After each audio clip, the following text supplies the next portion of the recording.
Hi Guy, how are you today? I'm so glad to see you in this video. Do you smell that? No, I'm not asking you to imagine lavender fields or the rose-drenched corridors of Versailles. I'm asking if your nose right now can detect something far more royal, something far more human.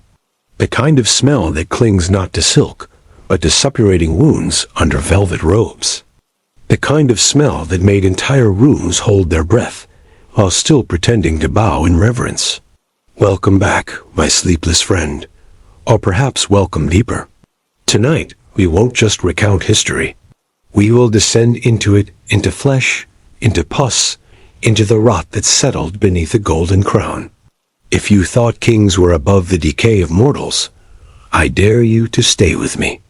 Because tonight, we'll peel back the silk canopy of Tudor glamour and find exactly what was festering beneath.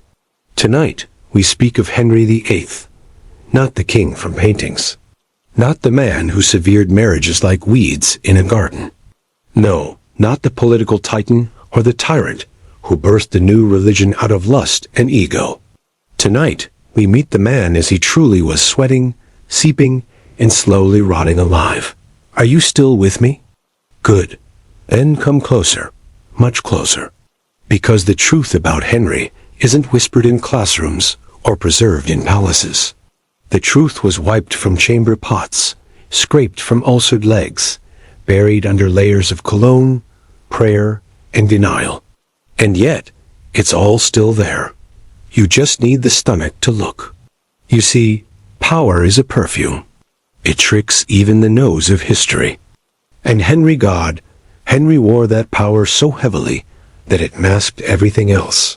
The stink, the slime, the slow disintegration of a once vibrant man into something monstrous. By the end, his courtiers didn't just serve a king. They served a corpse in waiting, a living death in satin.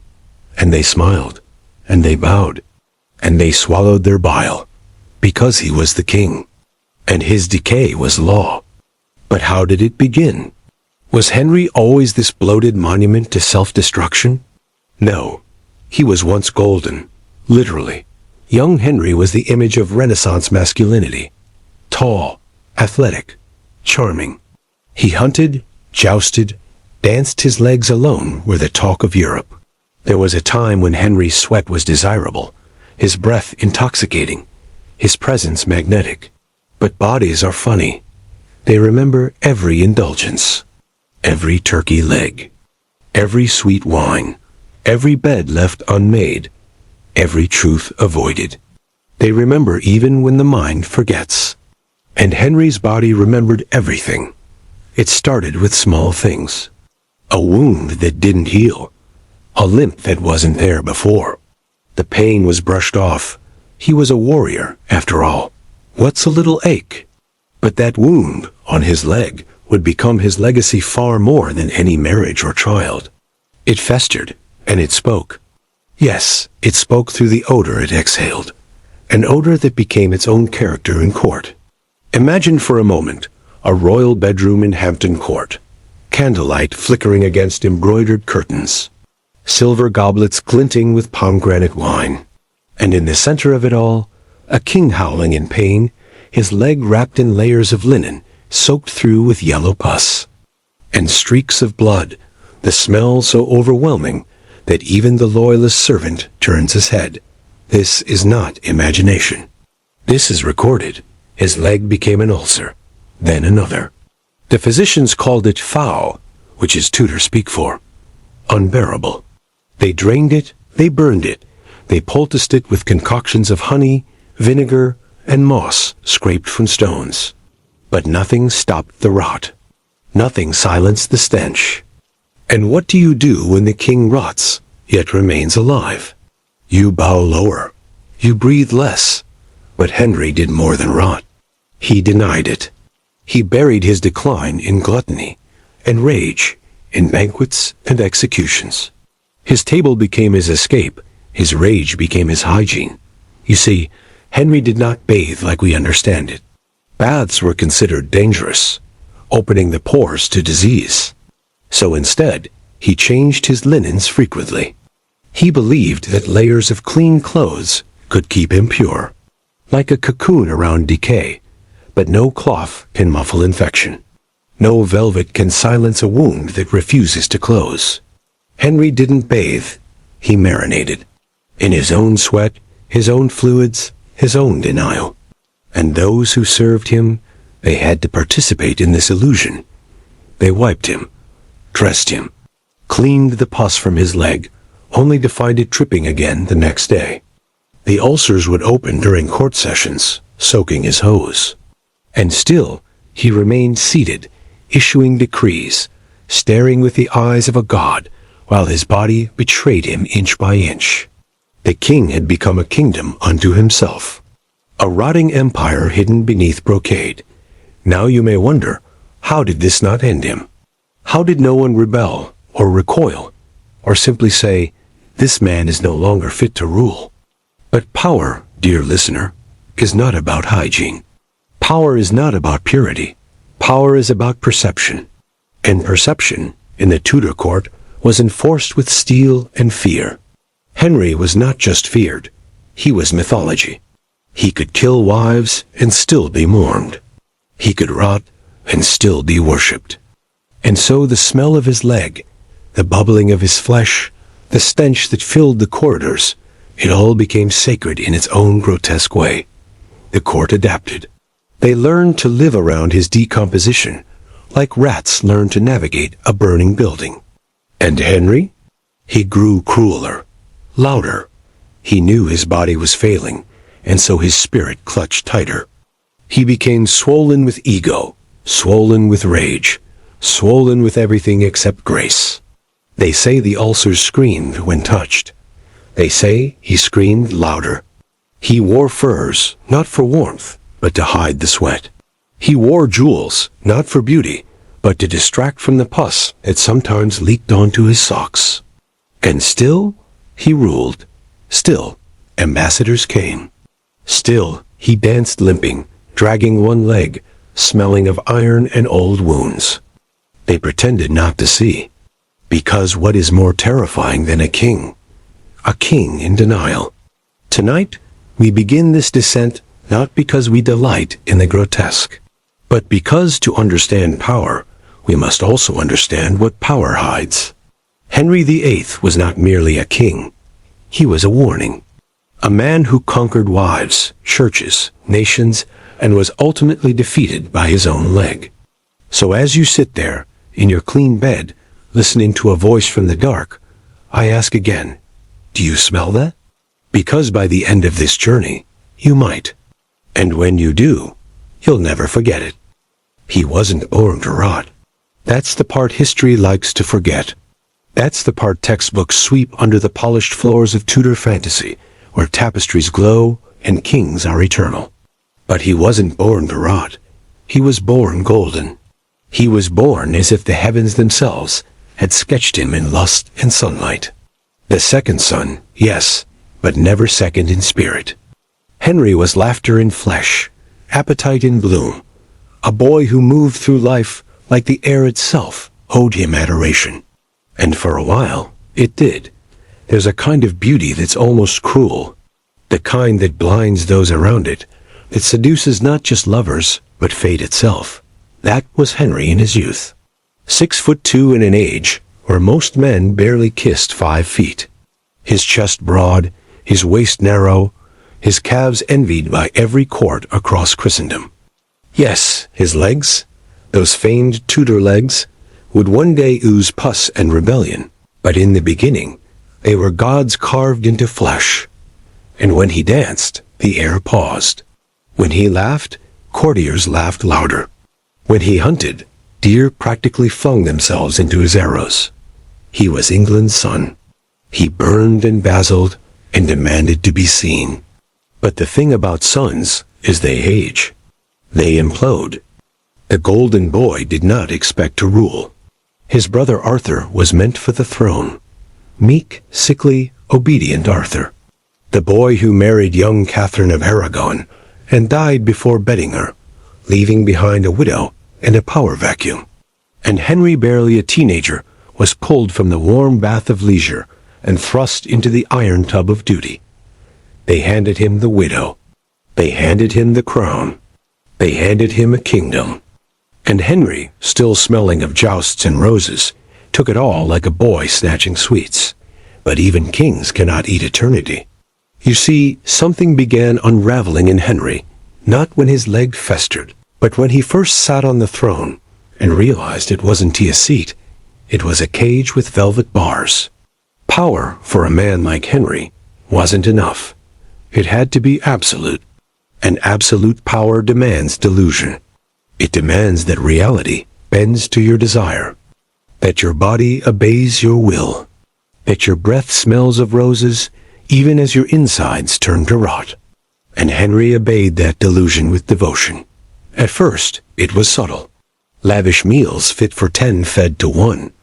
Whole swans stuffed with smaller birds. Sugared fruits dipped in wine. He fed not just his hunger, but his fear that joy might run dry. Fear that control was fragile. Fear that Arthur's sickness might cling to his own bones. He devoured to silence doubt. But doubt, like decay, does not die from gluttony. It grows fat alongside you. In those early years, Henry still moved like the youth he once was. He jousted. He hunted. He played the part of the virile monarch so convincingly that even his enemies whispered admiration. But beneath the velvet doublets, the seams began to strain. The weight clung. The knees buckled. The breath shortened. And one day, just one unlucky day, it happened. A joust. A fall. A horse. A crack. A wound that opened not just flesh but prophecy. That leg, oh, that cursed leg, would never fully heal. And why would it? It had tasted royal blood. It had been kissed by infection, baptized in sweat, and sealed by denial. The physicians tried. They rapped, they poulticed, they prayed. But prayer has no power over kings who believe they are gods. Henry refused rest, refused humility. He rose from the cot, bled through his stockings, and ordered another feast.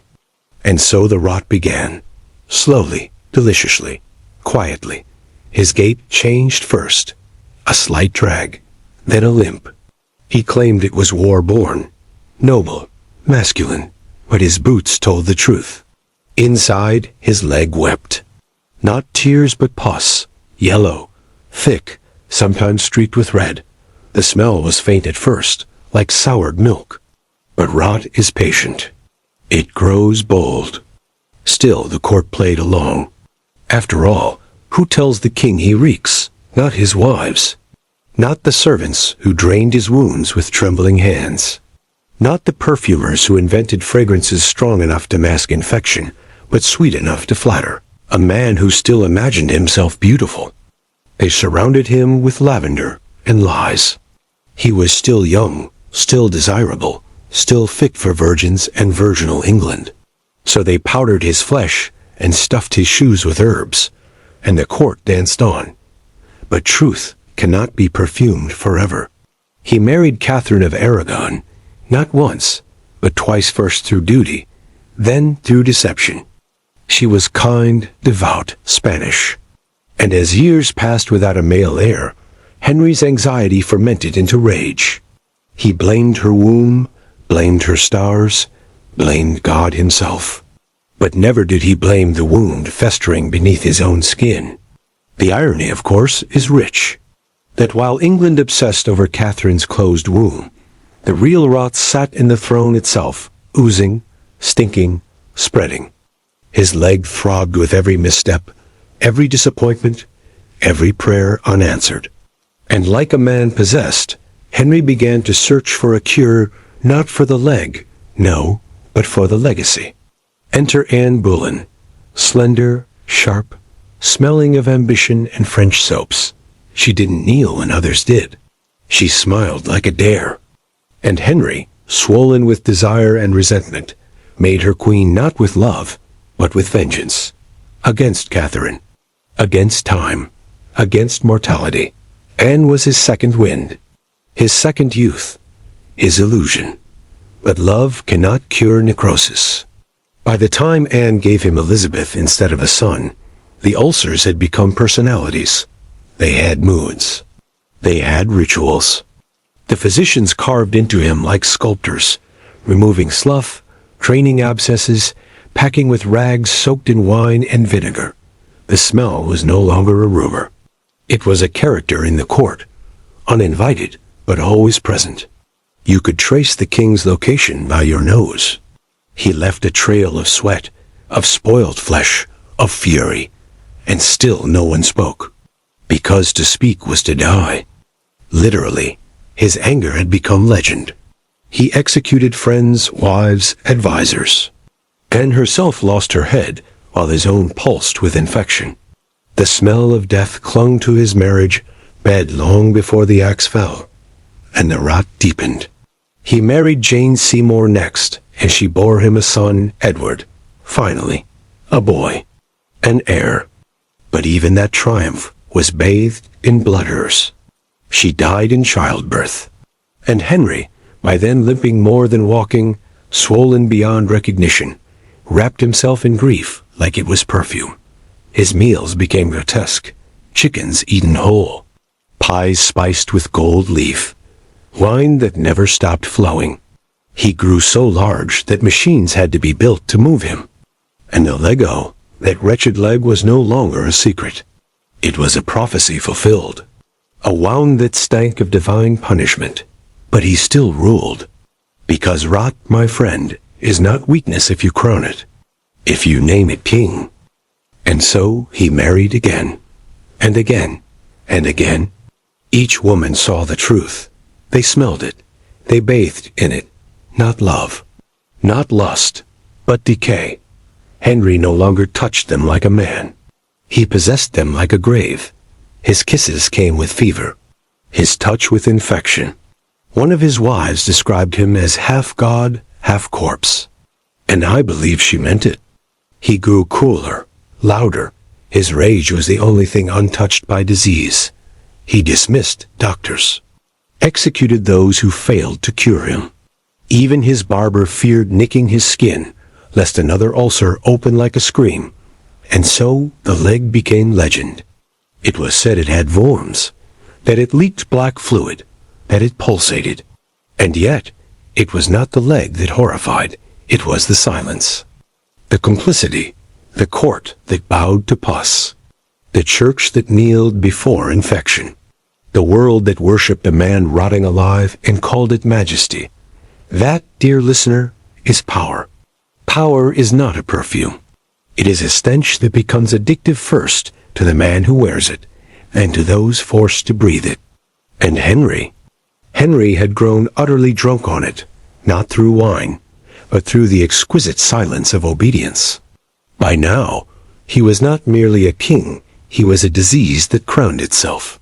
A disease that demanded love, respect, loyalty, and prayers, even as it seeped through velvet, blistered through stockings, and wept beneath thrones.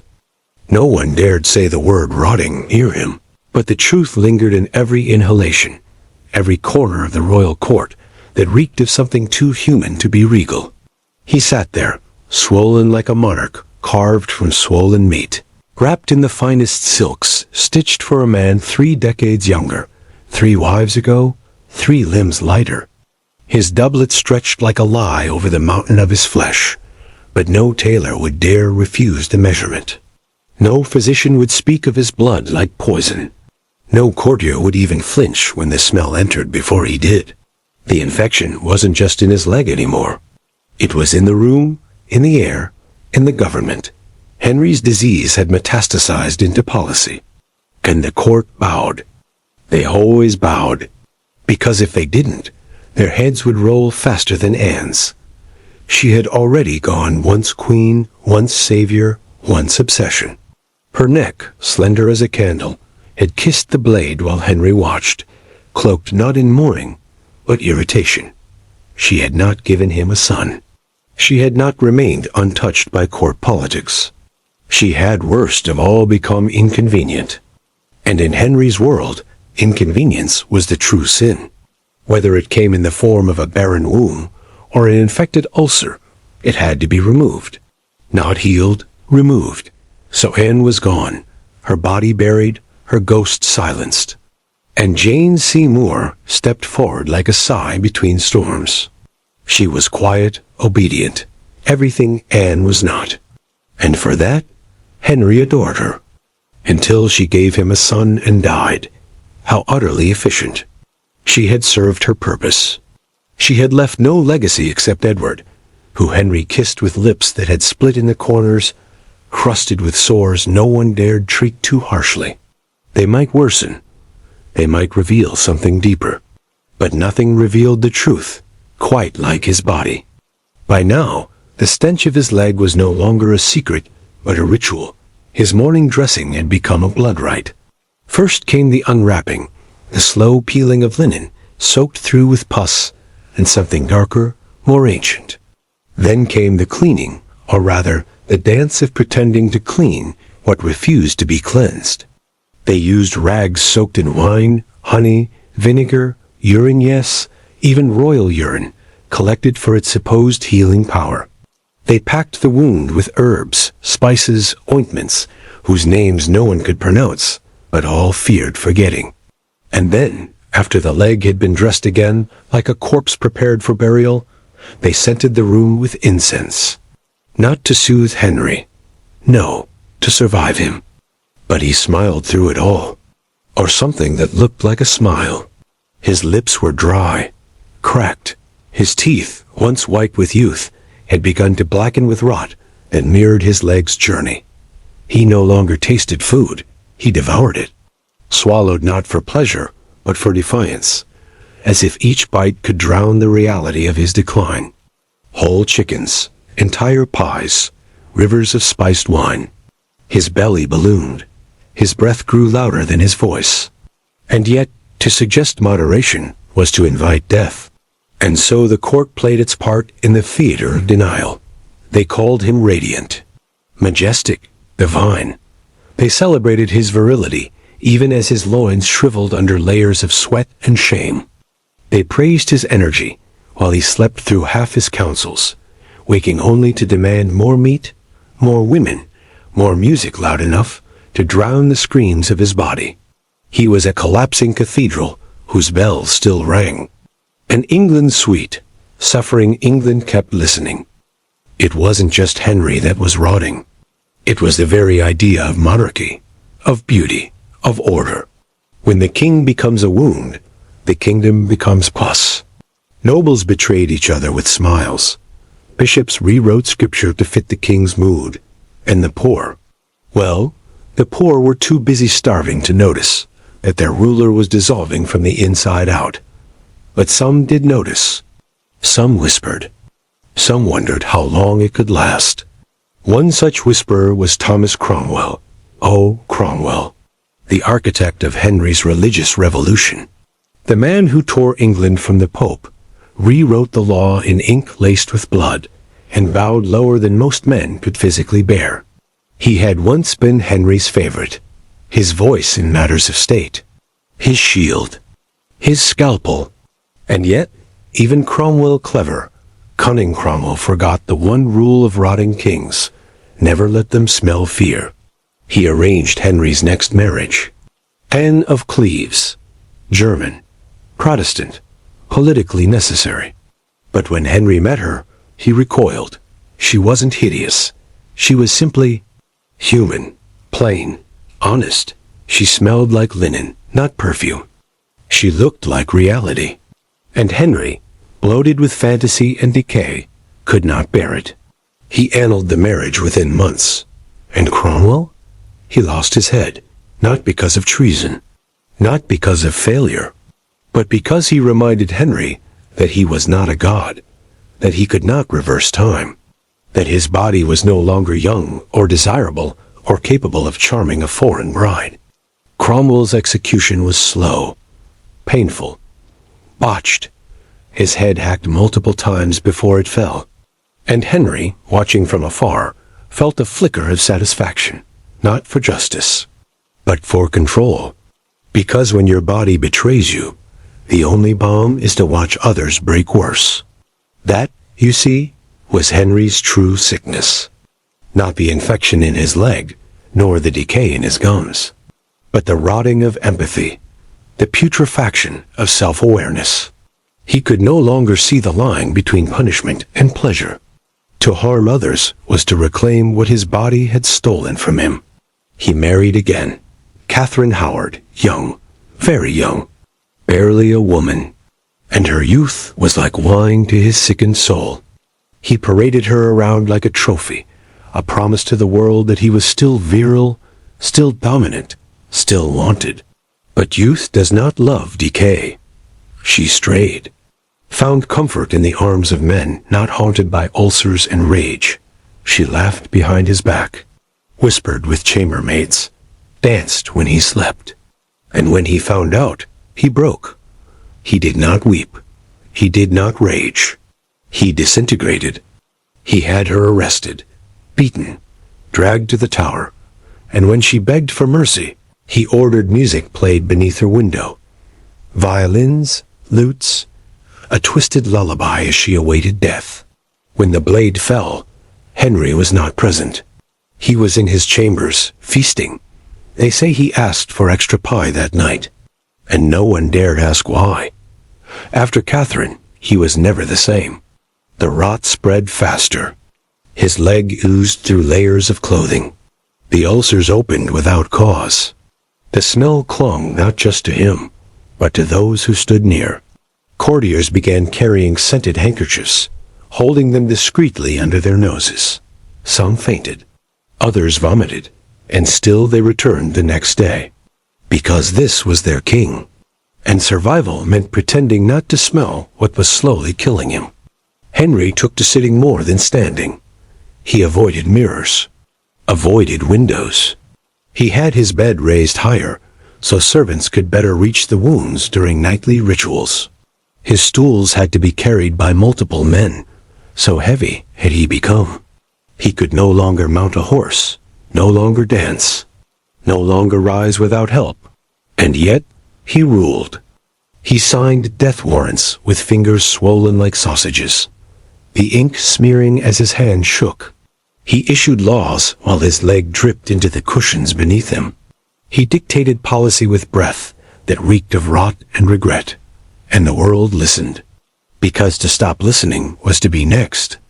He was a monument to what power can endure. He had become more myth than man. Children no longer dreamed of meeting him. They feared him like a ghost. Servants prayed not to be assigned to his chambers. Physicians began speaking of the smell in hushed tones, afraid the walls might listen. And Henry himself? He buried himself in prayer, but only the kind that demanded forgiveness, not change. He married one final time. Catherine Parr, older, wiser, perhaps the only woman who truly understood what he had become. She did not try to cure him. She soothed. She endured. She outlived.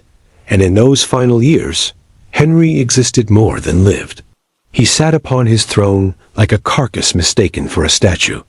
He ordered more food, more music, more lies. He began to hallucinate, spoke to dead wives, cursed unseen enemies, woke screaming, slept rarely. He heard the ulcer whisper, or perhaps that was his guilt. They said his chamber by the end smelled like a battlefield, blood, sweat, fear, death, but no one fled.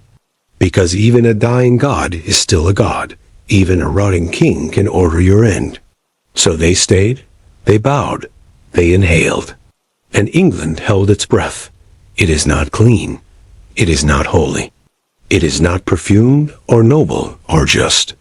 It is the ability to decay in public and still be worshipped, to die slowly and be applauded, to stink and still be kissed.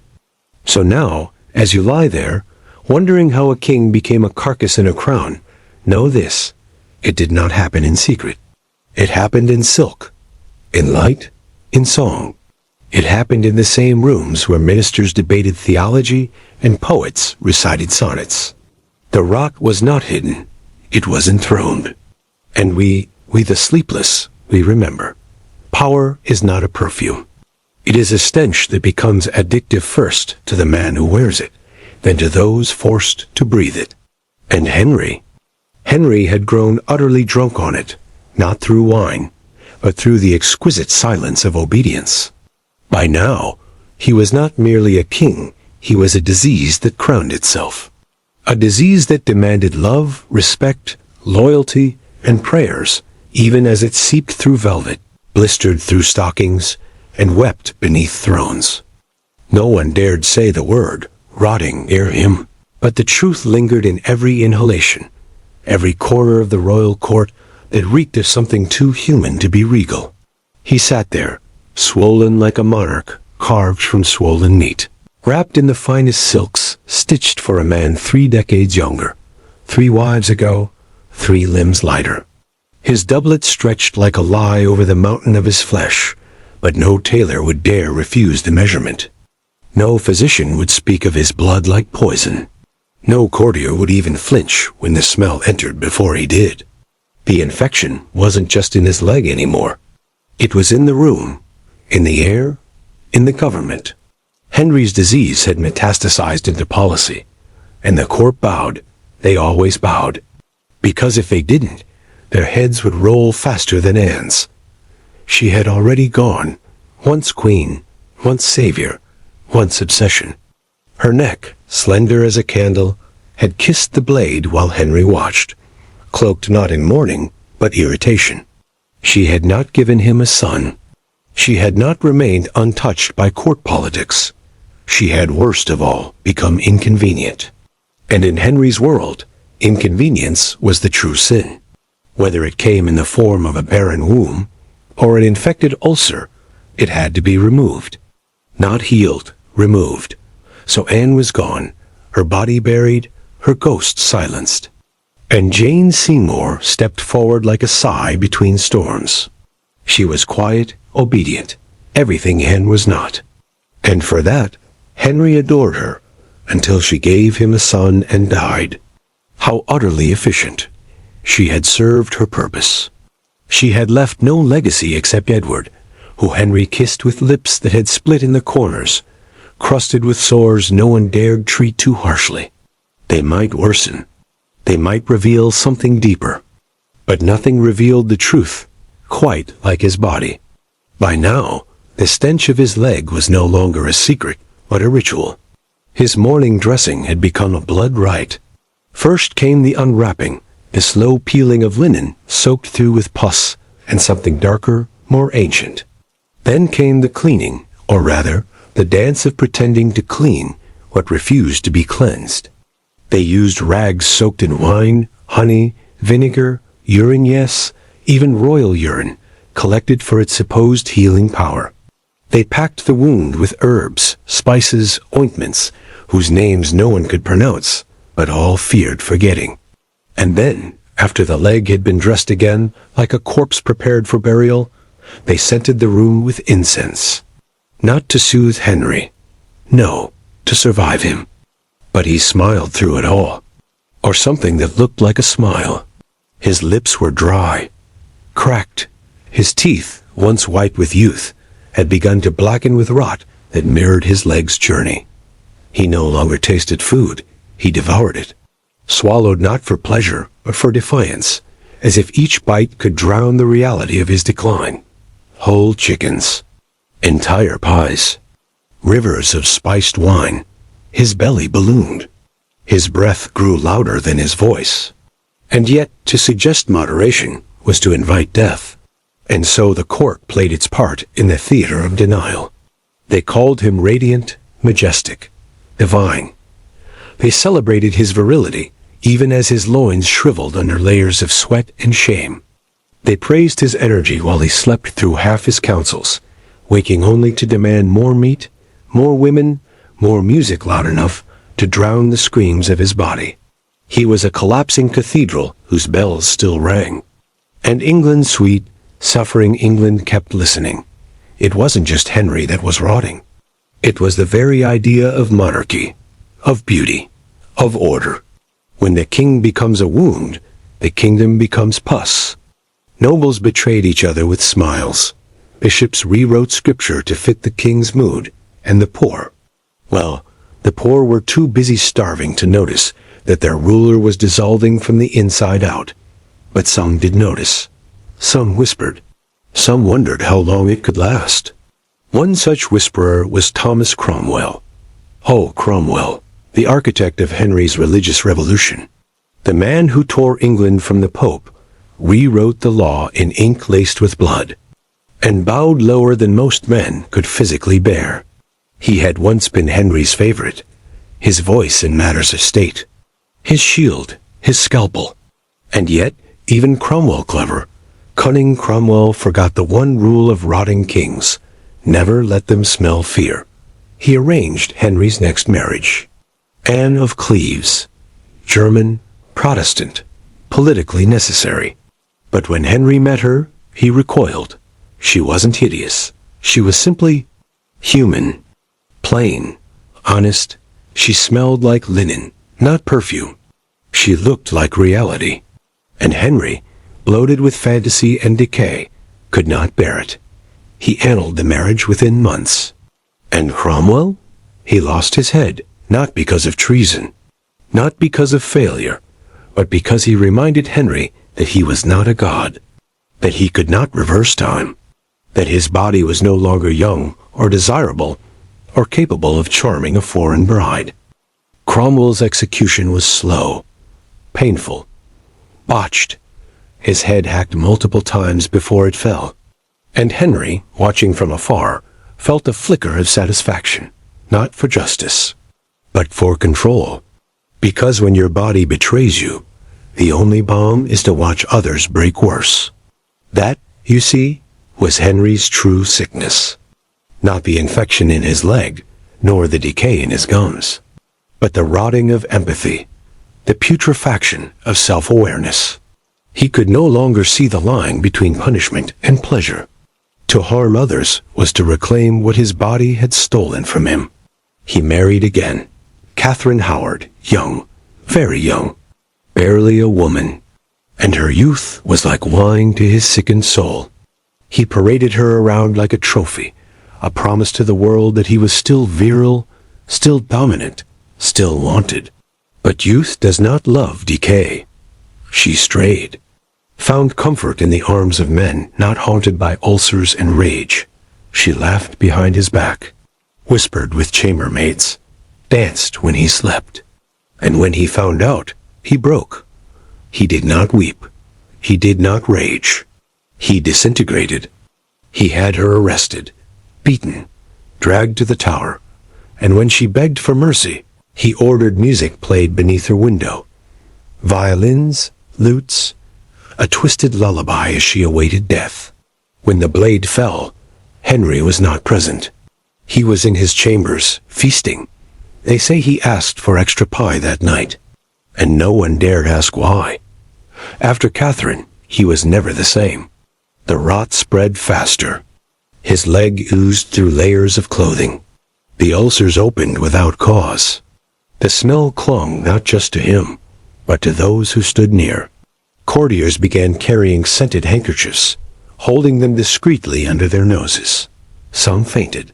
Others vomited, and still they returned the next day. Because this was their king, and survival meant pretending not to smell what was slowly killing him. Henry took to sitting more than standing. He avoided mirrors, avoided windows. He had his bed raised higher, so servants could better reach the wounds during nightly rituals. His stools had to be carried by multiple men, so heavy had he become. He could no longer mount a horse, no longer dance, no longer rise without help. And yet, he ruled. He signed death warrants with fingers swollen like sausages, the ink smearing as his hand shook. He issued laws while his leg dripped into the cushions beneath him. He dictated policy with breath that reeked of rot and regret, and the world listened, because to stop listening was to be next. He was a monument to what power can endure. He had become more myth than man. Children no longer dreamed of meeting him. They feared him like a ghost. Servants prayed not to be assigned to his chambers. Physicians began speaking of the smell in hushed tones, afraid the walls might listen. And Henry himself? He buried himself in prayer, but only the kind that demanded forgiveness, not change. He married one final time. Catherine Parr. Older, wiser. Perhaps the only woman who truly understood what he had become. She did not try to cure him. She soothed. She endured. She outlived. And in those final years, Henry existed more than lived. He sat upon his throne like a carcass mistaken for a statue. He ordered more food, more music, more lies. He began to hallucinate, spoke to dead wives, cursed unseen enemies, woke screaming, slept rarely. He heard the ulcer whisper, or perhaps that was his guilt. They said his chamber, by the end, smelled like a battlefield. Blood, sweat, fear, death. But no one fled, because even a dying god is still a god. Even a rotting king can order your end. So they stayed, they bowed, they inhaled, and England held its breath. The end never arrives as thunder, not for kings. It arrives like mold soft, slow, inevitable. It seeps into corners long ignored, into silence mistaken for peace. And for Henry, the end had been arriving for years, knocking not once, but thousands of times. Every morning when the bandages peeled away, every evening when the pus whispered from beneath the linen like a confession. But the king had learned to ignore knocking. He had learned to sing louder than the rot. He had learned to out-eat death itself. And yet, there are some guests you can't keep waiting forever. Not even if you're Henry Tudor. By now, the rot was no longer a visitor. It was the host. His body had become in a state of infection, his leg the royal chapel, his breath the crypt, his stomach the overflowing granary of sins unrepented. There were days when the wound refused to close, not because the physicians were incompetent, but because the body beneath no longer recognized itself. The flesh had turned traitor.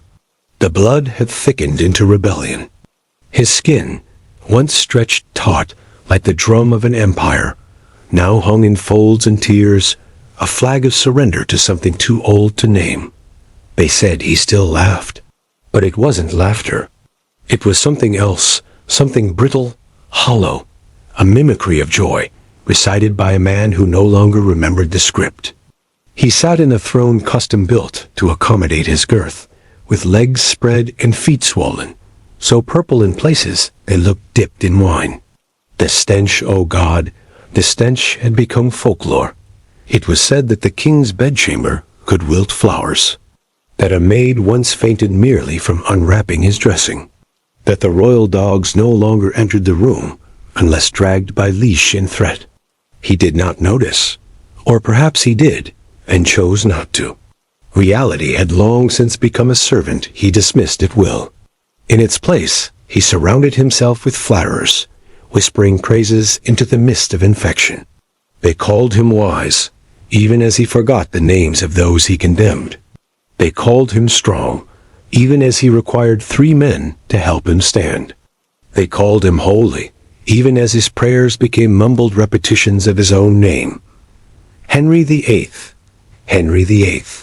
Henry, as if repeating it could ward off the rot, the regret, the reckoning. And still, the ulcers bled. They bled into the sheets, into the cushions, into the documents he signed, with a trembling hand that smelled faintly of decay and clove oil. His royal physicians, once eager, once proud, had grown silent. They no longer predicted healing. They no longer pretended the leeches worked. They came only to drain what could be drained, to bandage what could not be healed, and to keep the body from exploding. Yes, exploding. There were whispers, only ever whispers, that the king's leg might burst, that it had swollen so grotesquely, so obscenely, that one wrong movement, one fall, one shift in the bed could cause it to rupture like a wine skin. Some said it already had, behind closed doors, and that the screams had been heard across the gardens. But no one wrote it down. No one dared ink that sentence into history. because history belongs to the victors. And Henry still lived. He lived in spite of everything. In spite of the stench that clung to walls and robes and faith itself. In spite of the blood-soaked stools that were carried from his room each dawn. In spite of the fever dreams that consumed him most nights, where he saw Anne's head fall again and again into a basket that overflowed with teeth and crowns. He lived because death was afraid to claim him. Or perhaps death, too, bowed before kings. He had begun to speak to ghosts, not as memory, but as audience. Catherine came first, stoic, silent, her eyes rimmed with sadness instead of rage. She said nothing. She only watched. Then Anne, always Anne, laughing without sound, her mouth forming curses only Henry could hear. Jane Seymour arrived draped in moonlight, her womb cradling a kingdom he no longer ruled. Catherine Howard screamed, loud, shrieking into his ears until he begged the walls to muffle her. Only Catherine Parr, alive in flesh, remained silent. She stayed by his side like the last candle in a church after midnight, burning because there was no one left to blow it out. And so the king slept in a room filled with ghosts and bandages, with prayers and rotting meat, with books he no longer read and meals he no longer tasted. He sat upon his bed like a statue leaking blood. Sometimes he wept, but not for his leg, nor for his sins. He wept for his youth forgotten, golden, distant. He wept for the man who once danced, for the mirror that once reflected something other than disease. He had mirrors removed. He could not bear to see himself. The face that stared back no longer belonged to a monarch, or even a man. It belonged to pain. His eyes had sunken, his cheeks ballooned. His neck was gone. His mouth, a battlefield of rot and cracked enamel, spoke, more slurred than regal. He had become a child of death, wearing the clothes of kingship, and the world kept bowing, because no one dared to stop pretending. Even his children feared him. Mary came rarely. Elizabeth less so. Edward, too young to understand, was paraded in like a trophy, and removed before the smell could reach him. Henry spoke to them through parchment, through the mouths of servants, through sighs soaked in vinegar and scripture. He believed he would live long enough to raise Edward. He believed he could still shape the future. But time was no longer negotiable. It had slipped through his fingers like the pus that slipped through gauze. He began to plan for death, but only as a performance. His tomb, he decided, would be magnificent, carved in marble, guarded by lions, kissed by angels. The body inside? He left that part vague. He ordered music for his funeral, but banned the word funeral from court. He discussed succession, but avoided the word death. Because kings don't die, they vanish. They dissolve into legend. They become oil paintings and coins and psalms. They do not scream in bed while a boil opens on their thigh and the blood runs black. But Henry did. He screamed. One night, the ulcer reopened with such fury that even the seasoned physicians recoiled. The sheets were soaked through in minutes. The blood was thick, clotted, nearly purple. It smelled of rust and vinegar and despair. They could not stop it. They rapped and rapped and pressed and prayed. Henry begged for silence, for dignity. But pain has no interest in kingship. It took him in its arms and cradled him like a lover who had waited too long. He passed out. They thought he had died. And still he lived. He awoke hours later, pale as parchment, voice barely audible. He whispered something no one could decipher. They leaned in. He repeated it. Do not let them open me. A request, a command, a prophecy. He feared what might be found inside. The wound never healed after that. It wept, constantly, quietly, like a child who knows no other language. They covered it with gold-threaded linen. They burned incense by the pound. They placed scented candles in corners, arranged flowers that wilted within hours. Nothing worked. The smell was now his crown. His chamber door was kept closed. Guards stood outside, not to protect him, but to protect the world from what he had become. The only ones allowed inside were servants paid too well to speak, and physicians too frightened to leave. It was said that when he slept, his mouth hung open and flies entered, that he wheezed like a dying horse, that his feet were so swollen they split his slippers, that once, in a fever, he tried to stand, and the leg gave out and the ulcer burst again, and the screens made a priest vomit. He still ruled, with ink and rage and inertia, but the machinery of power had begun to move without him. Ministers met without his knowledge. Letters were sent without his seal. The crown rested on his head like a joke only the future would understand. And then came the silence. Not death, not yet, just a stillness. The screams stopped. The demands faded. He no longer called for music, no longer asked for food, no longer summoned Catherine. He stared at the ceiling for hours, days. His eyes grew glassy, not from blindness, but from withdrawal from a world that no longer fed him fantasy. He was remembering. Not sins, not policies, but smells. The first woman he kissed, the stables of his youth, his mother's perfume, the scent of summer grass after rain. He remembered the smell of his brother's funeral, the scent of Anne's neck before the betrayal, the scent of parchment, of horse sweat, of firewood. He remembered the scent of himself when he was clean, when he was whole, and then he smelled nothing, because rot eats the nose last. He lingered in that state half-conscious, half-regretful for weeks. The court began to murmur, not of death, but of transition, of inheritance, of what came next. No one wanted to admit the obvious, but it hung in the halls like the king's own stench. The end had come, and they were all waiting for him to catch up. And finally, he did. Not with a bang, not with a scream, but with a breath that did not return. One moment, he was there, an empire of infection wrapped in silk. The next, he was an object. Heavy, cold, silent. They wept, of course, publicly. The great King Henry, conqueror of wives and churches, destroyer of Rome, father of England, was dead. But privately, they sighed. The air lightened. The flowers stayed upright. The room no longer needed candles. But there was one final insult. They tried to move his body, and it burst.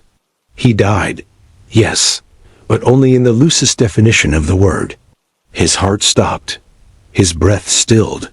His eyes, once haunted by visions and sins, turned to glass, staring at nothing with a finality even ghosts could not haunt.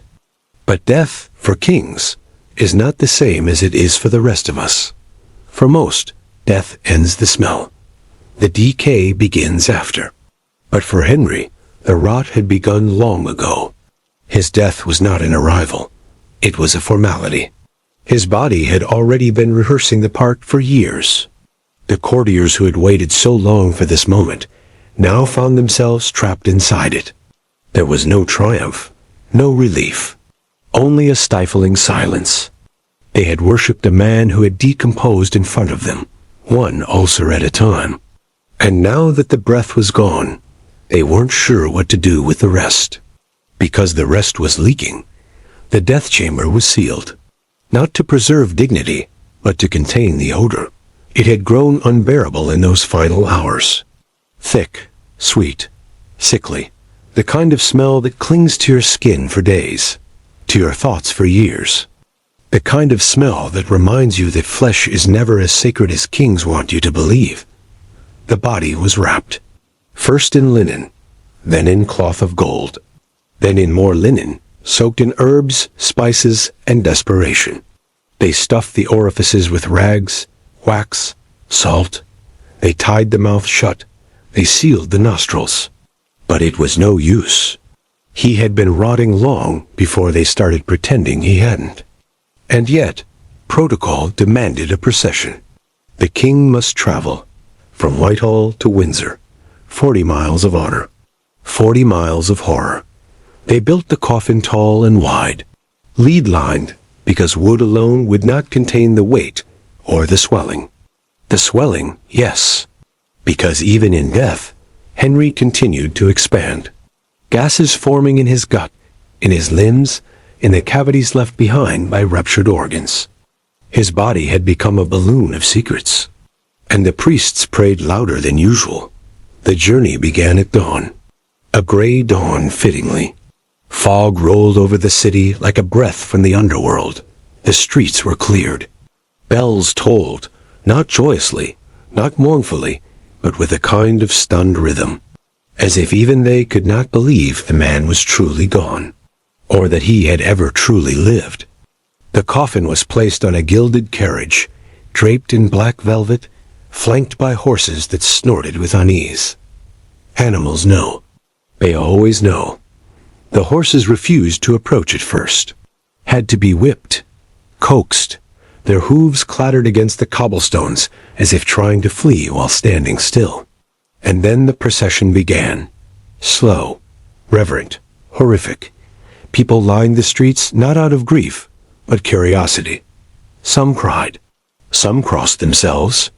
Most just stared. At the carriage, at the wheels, at the steam that seemed to rise from the base. Was it heat from the horses? Or something else? Was it incense? Or something older? More biological?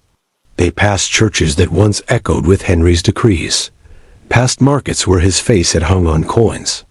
Past the river that had carried his food, his lovers, his conquests. Past people who had once feared his breath more than the plague. And now they watched in silence as the king who had defied the pope, dissolved monasteries, rewritten God's will with ink and blood, was dragged like a swollen relic to the earth he once believed beneath him. But the body, oh, the body would not wait. Halfway to Windsor, something shifted. A groan, a creak, not from the wheels, but from within. The gases, the weight, the pressure. The smell had intensified, so much so that the men driving the carriage began to gag behind handkerchiefs soaked in lavender. The velvet covering the coffin began to darken. Streaks, first small, then spreading. They did not stop. They could not. To stop would be to admit what everyone feared, that Henry was decomposing faster than the journey allowed. And then on the third day of the journey, while resting at Sion Abbey, it happened. The coffin burst. No trumpet, no lightning, just a soft, wet sound. A split, a rip, followed by a hiss. Fluid, bodily, thick, red, brown, black. It leaked down the side of the coffin, onto the floor, onto the altar, onto the stone where monks once knelt in prayer. It pooled like oil. It shimmered. It reeked. The attending clergy recoiled.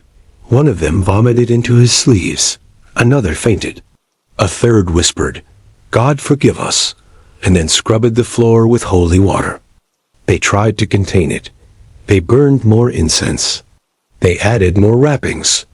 They sealed the crack with wax and whispered to each other about the biblical plague this might represent. Was it divine retribution? Was it a sign? Had Henry defiled God so thoroughly that even his death was unclean? Or was it just the natural consequence of holding a bloated, rotting man hostage in a metal box under winter heat and royal denial? The body continued to leak, and the story spread. They said dogs licked the blood that trailed behind the carriage, that it stained the streets, and no amount of washing could remove it, that women who touched the velvet came down with fever, that the smell lingered in Sion Abbey for weeks, despite exorcisms, that a monk claimed to see the devil pass through the cracks in the coffin and laugh, but still the journey continued, because kings cannot be buried in silence. They must be performed, displayed, swaddled in myth. And so, the leaking corpse was wheeled into Windsor Chapel with the same fanfare reserved for the living. Trumpets, candles, Latin sung through dry mouths. The coffin placed above ground for a time, for the public to pay homage. But few came. The smell turned most away. The brave who entered the chapel reported a scent so dense it clung to their teeth. Some said it whispered. Some said it screamed. And when they finally lowered him into the vault, there was no sense of peace. He was buried beside Jane Seymour, the only wife who gave him a son, the only one who had died before he could destroy her. Perhaps he loved her. Or perhaps she was simply the least complicated corpse to rest beside. They sealed the vault. They prayed. They left. But they could not forget. Because Henry's death did not end his reign. It immortalized his decay. He became legend not for his laws, but for his leaking.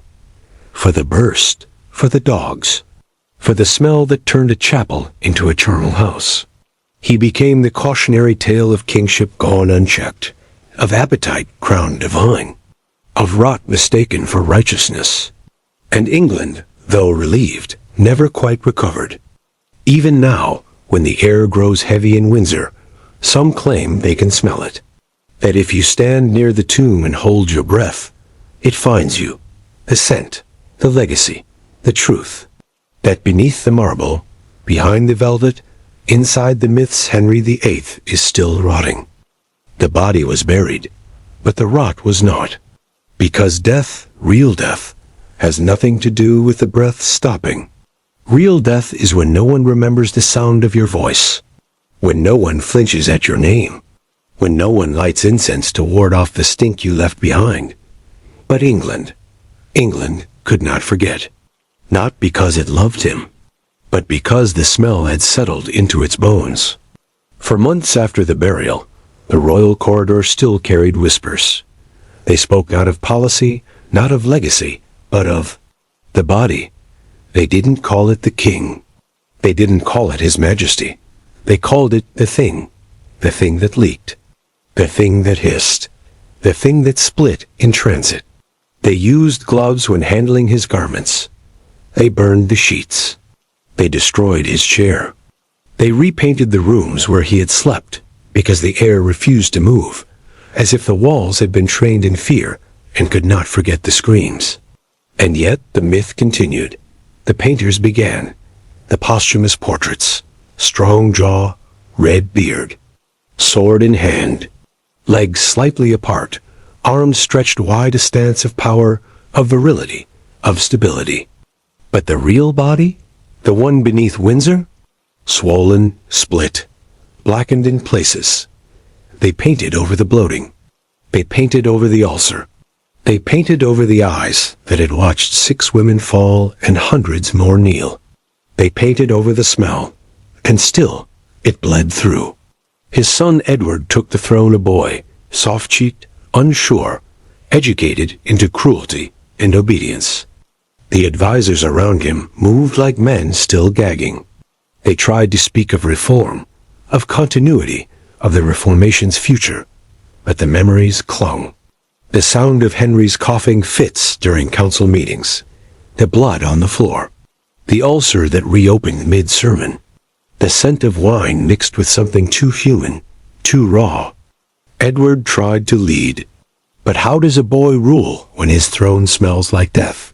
His reign was short, consumed not by politics, but by frailty, his body whispering the same prophecy Henry had ignored. That flesh remembers everything, even what the soul denies. Edward coughed himself to the grave. A slow fade. Not dramatic, just another Tudor dissolving from within. Then came Mary. Bloody Mary, they called her, but the blood was never hers. It was Henry's, splattered across her skin like inheritance. She had grown up in the shadow of his rage. She had watched her mother discarded like a servant, her faith spat on, her body politicized before she even bled. And so she ruled not with compassion, but with vengeance. She tried to reverse the Reformation, tried to undo the rot. But you cannot unburn a corpse. You cannot scrub a wound that has already scarred the bone. She lit fires, hundreds of them, Heretics, they said. Purification, they said. But in truth, it was something deeper. A need to cauterize the country her father had infected. A desire to burn the scent out of history's nostrils. But even fire, holy or not, cannot erase decay. Her face turned pale. Her belly swelled with phantom pregnancies. The country watched her expand like he did, and then collapse. Then Elizabeth, Elizabeth, the daughter of Anne, the shadow of scandal made flesh. She knew better than anyone the scent of danger. She had smelt it in the corridors as a child, had learned to smile in the presence of death. Her reign was long, gilded in memory, praised in poetry, but beneath her lace collars and war councils was a silence that never left. She never married, never bore children. She ruled with the body her father had tried to erase.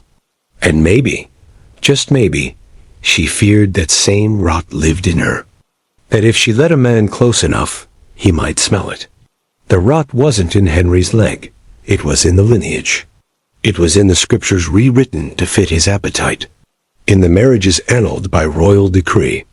In the heads that fell to preserve the illusion. In the ink, the blood, the coin. In the way England learned to lie to itself to survive.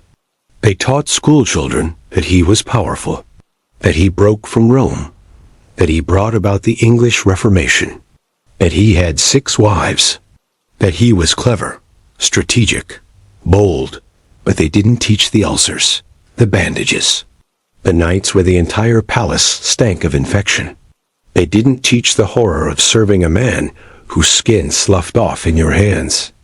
They didn't teach the morning where the coffin burst and history recoiled.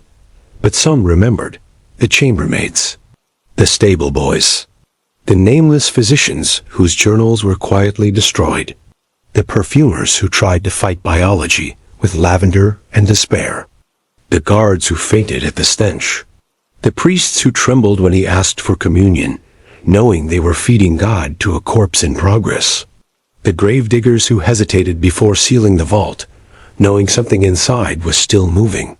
Henry had believed himself immortal. He had named himself supreme head of the church, defender of the faith. He had rewritten heaven to suit his bed. He had made flesh divine, and in doing so, he cursed it. Because flesh, no matter how many titles you give it, still rots. But perhaps the worst inheritance was not the policy, not the architecture, not the religion. It was the silence. England became very good at pretending, at sealing the windows, at lighting candles, at replacing facts with tapestries. The people learned to bow not just to kings, but to narratives, to smile when the air turned foul, to believe that crowns could cure disease, and slowly that silence became the nation's backbone. But history has a smell, and it lingers. In the cracked stones of old abbeys, in the faded ink of hidden letters, in the rusted hinges of iron doors that once held wives, friends, traitors, in the scentless silence of portraits that refused to blink. Henry still walks those halls, not in spirit, but in memory. In the ache of every generation, asked to worship power without seeing its cost. And so the question is not whether Henry is dead. The question is, how much of him is still alive? In the way we treat bodies, in the way we forgive cruelty wrapped in silk, in the way we celebrate wealth that smells of something wrong, in the way we let legends hide the truth. He rotted. That is not metaphor. That is not political commentary. That is not poetic. It is fact. His leg burst. His body leaked. His coffin split. Dogs licked what the kingdom tried to forget. And if we do not remember that, not just the king, but the decay, then we are doomed to worship every corpse that wears a crown, no matter how sweet it smells today. History pretends it's contained, that it belongs in borders, in flags, in dates printed cleanly on white pages. But rot, like rumor, crosses oceans. It does not need ships. It needs only silence. And Henry's rot, physical, moral, divine, was not buried in Windsor. It leaked. into France, into Spain, into the rooms of emperors and popes who lit candles not for his soul, but to mask the smell that floated across letters, sealed in wax and perfumed with diplomacy. Because they all knew. They knew the English king was dying while ruling, that his court was a mausoleum wearing ermine, that his decrees were written between bandage changes, his alliances forged while blood dripped through his hose. The French whispered of it with delight, the Spanish with horror, the Vatican with a sick kind of satisfaction. This is what comes, they said, when a man believes he can rewrite God with a quill and a bedroom. And yet, even they flinched, because the truth wasn't about Henry. The truth was about the mirror. If he could rot that way, openly, unapologetically, regally, then what did that mean for the rest of them? The kings who painted themselves into marble, the queens whose faces were powdered into porcelain masks, the dukes who washed their hands in rose water but never touched their feet. What if the smell wasn't just Henry's? What if it was theirs too, hiding under silk and ritual? So they rewrote him. They turned the story, not into a lesson, but into a fable. They made him excessive, not infected, passionate, not pathological. They described his wives, not his wounds, his appetite, not his agony. They laughed at his sighs, but not at the smell. They mocked the bursting coffin, but never asked what that meant for every throne built on myth. Because it was easier that way. Easier to laugh at a fat king than to confront the empire built around avoiding the stench. Easier to paint him as a warning about marriage than a mirror reflecting what power does to the body when it believes itself eternal. Because if Henry could rot and still be obeyed, then perhaps the decay was not the exception, but the rule. The courts of Europe took notes. They expanded their perfume industries. They hired more court artists, instructed to immortalize youth long after it had fled. They commissioned portraits where wrinkles were erased and sickness translated into stoicism. The Habsburgs posed with their chins, tilted just high enough to hide the inbreeding. The Bourbons laughed louder at feasts, hoping no one noticed the pus-colored stain on the tablecloth. The Tsars cloaked their gout in ermine. The Medici baptized disease in marble. Every king began to sweat inside his armor a little differently after Henry. Every queen stepped into her corset with an extra prayer. And the people? They learned too. They learned to cheer from a distance, to kneel without looking up, to praise with noses closed. They learned that kingdoms do not collapse when kings rot. They endure. They adapt. They decorate the corpse and build a cathedral around it, and call it glory. Because the fear wasn't Henry. The fear was that rot could be sacred, that a man could leak, burst, wheeze, split, and still be obeyed.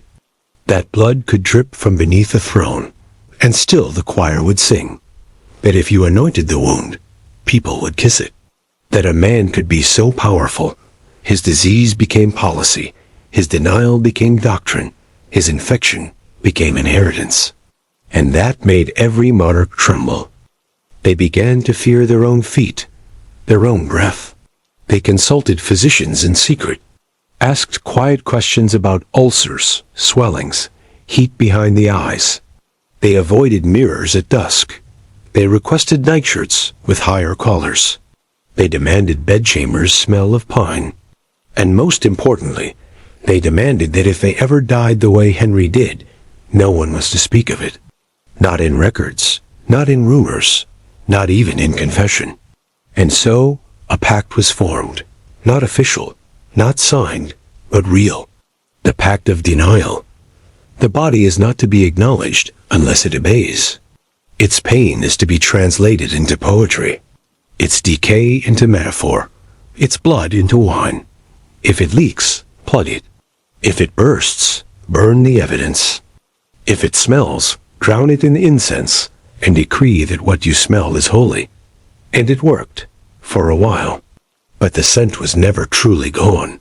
It lingered in paintings, in letters from ambassadors who described Henry's court as ripe, in the secret journals of mistresses who spoke of the wound, in the poetry of enemies who alluded to the sun with spoiled breath, in the lace handkerchiefs carried by visiting diplomats, in the nightmares of doctors whose careers had been built on pretending that rot was just a phase. And then it moved further, beyond courts, beyond kingdoms, into colonies, into empires. Because power, once it learns to perfume itself, exports the scent. The British Empire would later carry not just muskets and musk, but the doctrine of denial. It would build churches where the dead were buried under pews. It would construct governments where the sick were hidden behind statistics. It would send soldiers to die of dysentery and call it duty. It would trade spices not to season, but to suppress the stench of its own fear.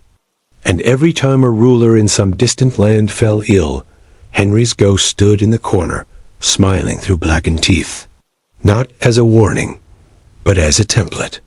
Because rot does not frighten the world. Visibility does. Henry taught them that you could die slowly, painfully, publicly, and still have your face carved into stone. That your story could be rebranded. That the sound of your ulcer bursting could be edited out of the royal biography. That your bloated corpse could be buried next to a woman you destroyed and still be called romantic. And so the myth grew. In plays, in novels, in textbooks. He became fascinating, entertaining, almost lovable in his excess. The whys became categories. The cruelty became trivia. The blood became pageantry. The smell became a joke. And that joke protected the truth. Because if Henry was just a grotesque episode, then everyone else could pretend they were cleaner. But we know, don't we? We, the sleepless. We who read between the lines. We who remember not the dates, but the decay. We know that kings rot, that empires stink, that power sweats, that beneath every golden coin is a damp fingerprint, that every anthem hides a cough, that every revolution is just a new perfume trying to outlast the old one. And the question is, how much longer can we hold our breath? Because if the world learned anything from Henry, it's how to suffocate truth with scent, how to embalm reality before it's even dead, how to light candles while the coffin hisses, how to applaud while the ulcer drips, how to survive the smell long enough to inherit it. And maybe we've all inherited it. Maybe the rot lives in the way we worship youth, in the way we elect confidence over competence, in the way we Photoshop leaders, in the way we avoid mirrors, in the way we whisper, "I'm fine," while something inside us festers. Maybe we are the heirs not of his crown, but of his denial. And maybe, just maybe, history hasn't learned from Henry. It has become him.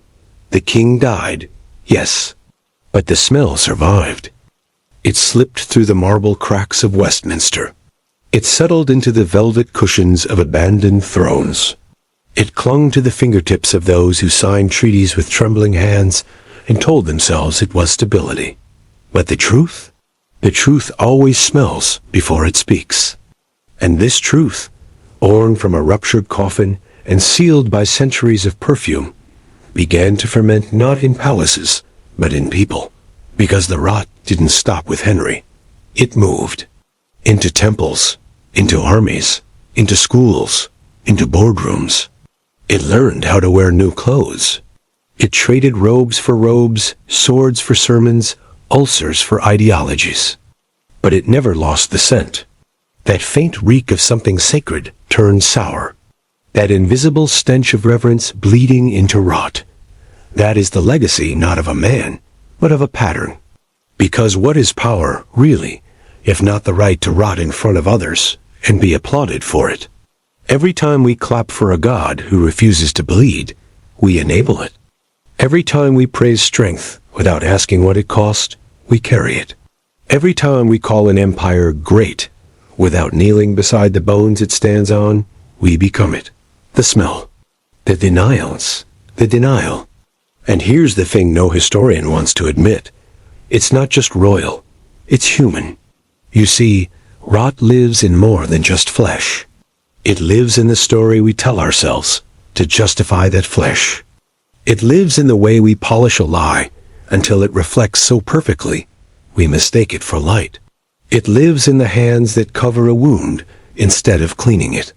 In the choir that sings louder when the priest drinks too much. In the statue we kiss even after it cracks. Henry was not the disease. He was the symptom. The fever dream. The last spasm before something deeper took hold. And that something slipped beneath skin and scripture and structure. It lives in the way we treat gods and men who call themselves gods. It lives in the way we lift up the broken, not to heal them, but to hide our own breakage behind their performance of strength. It lives in every monument, every anthem, every sanitized museum exhibit where war is curated, not confessed. It lives in the smile of the general who forgets to mention the cost. It lives in the national holiday built on bones. It lives in the throne rooms we've replaced with screens, the altars we've rebuilt in boardrooms, the gold we now call influence. We thought we were free of kings, but we just gave the crown a different name. Now it's called economy. Now it's called algorithm. Now it's called productivity. Now it's called brand. Now it's called follower count. But the smell has not changed. It's still there, behind the filters and metrics and announcements. That same old whiff of ulcerated certainty, of masked insecurity, of applause for a man who has already begun to collapse beneath his own weight. We no longer carry swords. We carry spreadsheets. We no longer kneel before crowns. We kneel before blue check marks. But the fever is the same. The fever to be seen, to be obeyed, to be above the consequences of our own odor, to leak while pretending we are glowing. And still, we wonder why everything feels off. It's because we've all gotten too good at pretending. Pretending we don't smell the compromise in the courtroom. Pretending we don't feel the leak beneath the office suit. Pretending the scream under the smile is just stress. Pretending we're not all secretly terrified of becoming visible while unwell. Pretending that success is clean, that money is sterile, that influence doesn't sweat, but it does. It always has. And Henry taught us that. He didn't mean to. He thought he was immortal. But in trying to hide his rot, he revealed ours. In demanding reverence while bursting at the seams, he exposed the spell we all agreed to cast. That if we believe hard enough, the wound will heal on its own. That if we perform greatness loud enough, the smell will go unnoticed. That if we die dressed well enough, no one will dare open the coffin. But it always opens, eventually. And when it does, when it hisses, when it splits, when it leaks, we scramble for incense. We scramble for distraction. We write new scripts. We paint new portraits. We launch new campaigns. We rename, rebrand, reboot, but nothing neutralizes that scent. Not legacy, not lineage, not even love. Because real love would have begged him to rest. Real love would have kissed the wound, not the robe. Real love would have wept at the bedpost, not cheered from the hallway. But what Henry received wasn't love. It was adoration. And adoration is sterile. It doesn't care for you. It preserves you, even while you rot. And that is what we've built the world on. Not love. Adoration. The silent kind. The scrolling kind. The passive, pre-programmed kind. We adore athletes while they break their spines. We adore influencers while they starve themselves. We adore billionaires while they forget how to sleep. We adore nations while they crumble from the inside out. We adore strength while it leaks. And then we call the leaking grace. But grace, real grace, would have stopped the carriage. Would have cracked the coffin before it had to split. Would have whispered, "Let him rest. Let him be human. Let him stink and still be held." Instead, we clapped, and we've never stopped.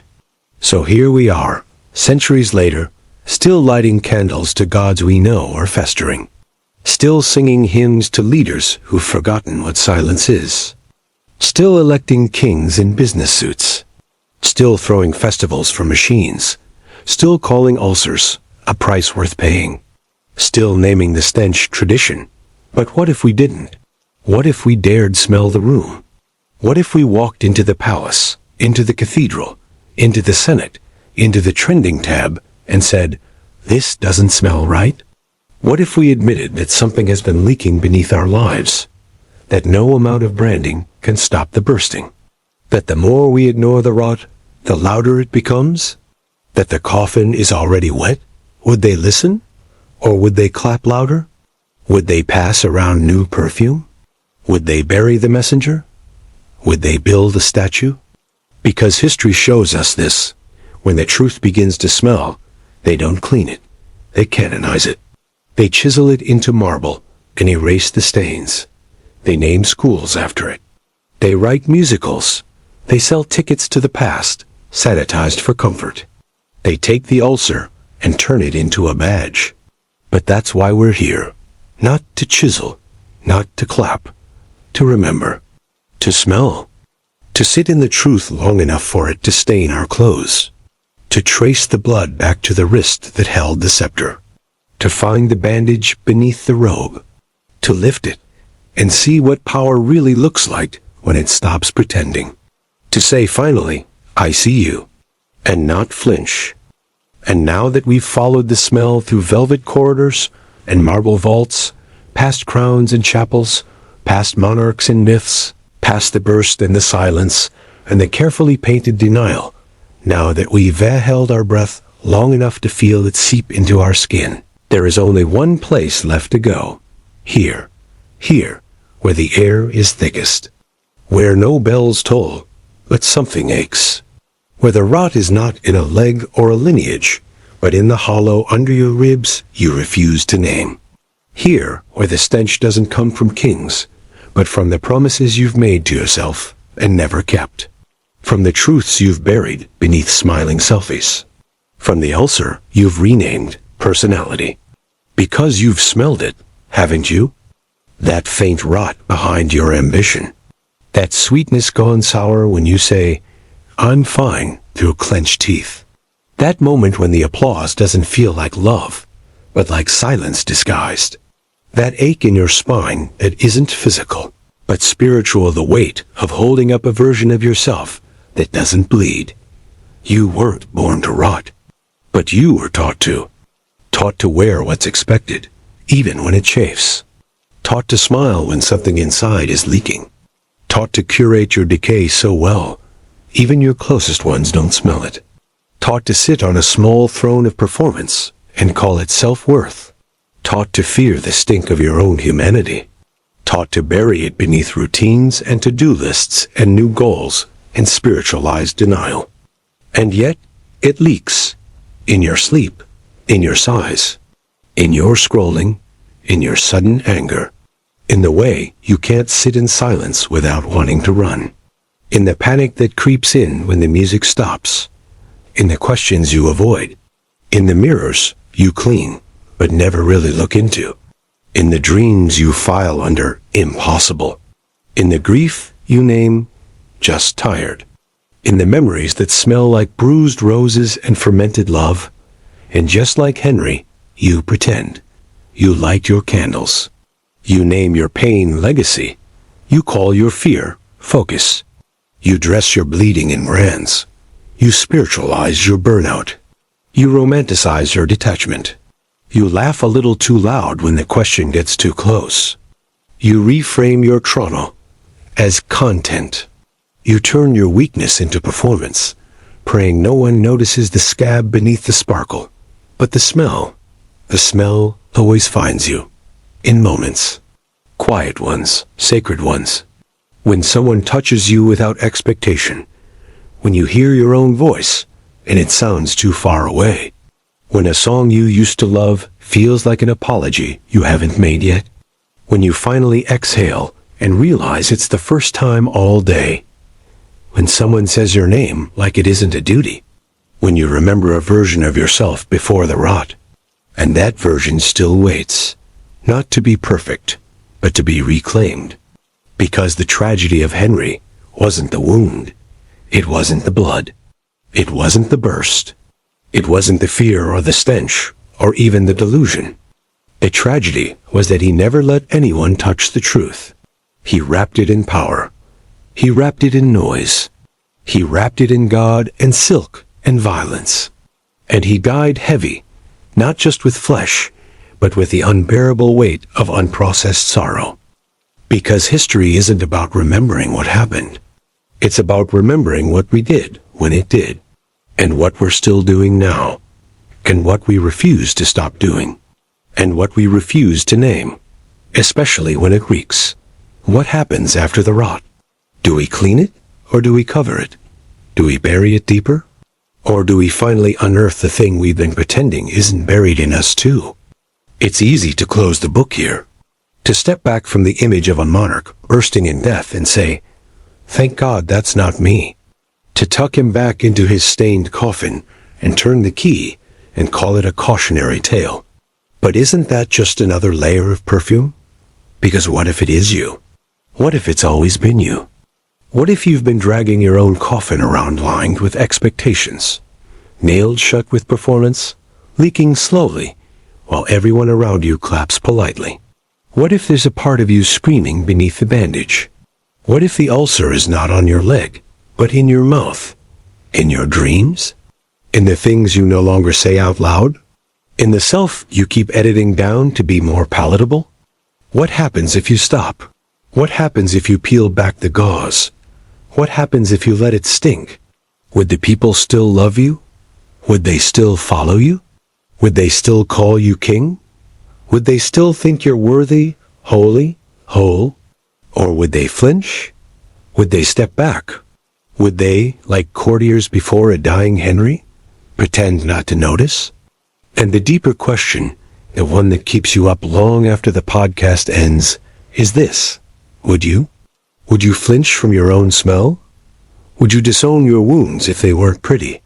Would you run from your reflection if it no longer obeyed your brand guidelines? Would you bury yourself alive in rituals, relationships, routines, just to avoid the truth that something inside has been leaking for years?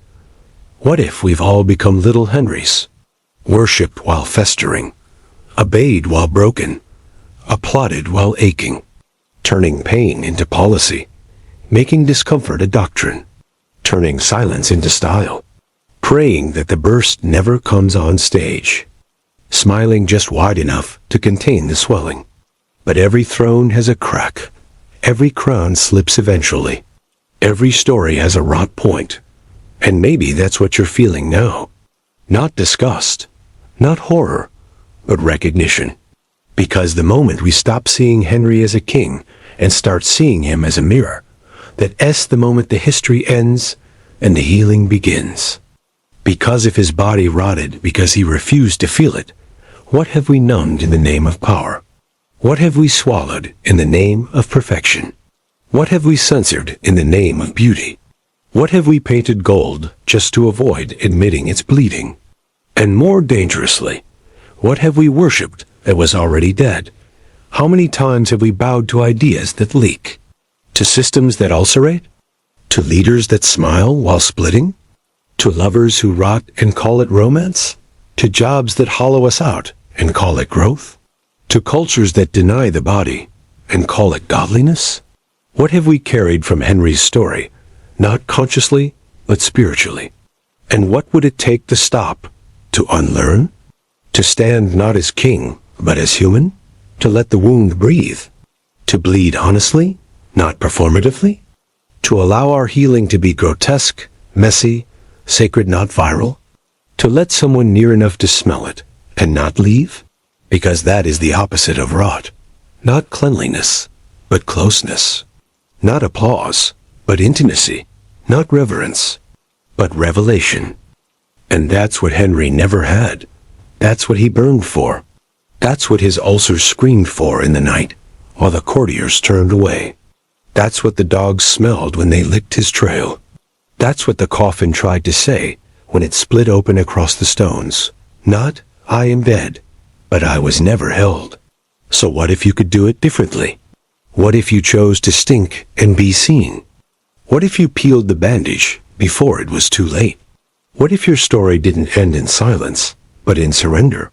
What if you let someone into the room you've been locking from the inside? What if you admitted that power was a costume you no longer want to sweat in? What if the throne you've been building inside your soul is actually a tomb? What if you stepped down? What if you knelt not to kings, but to truth?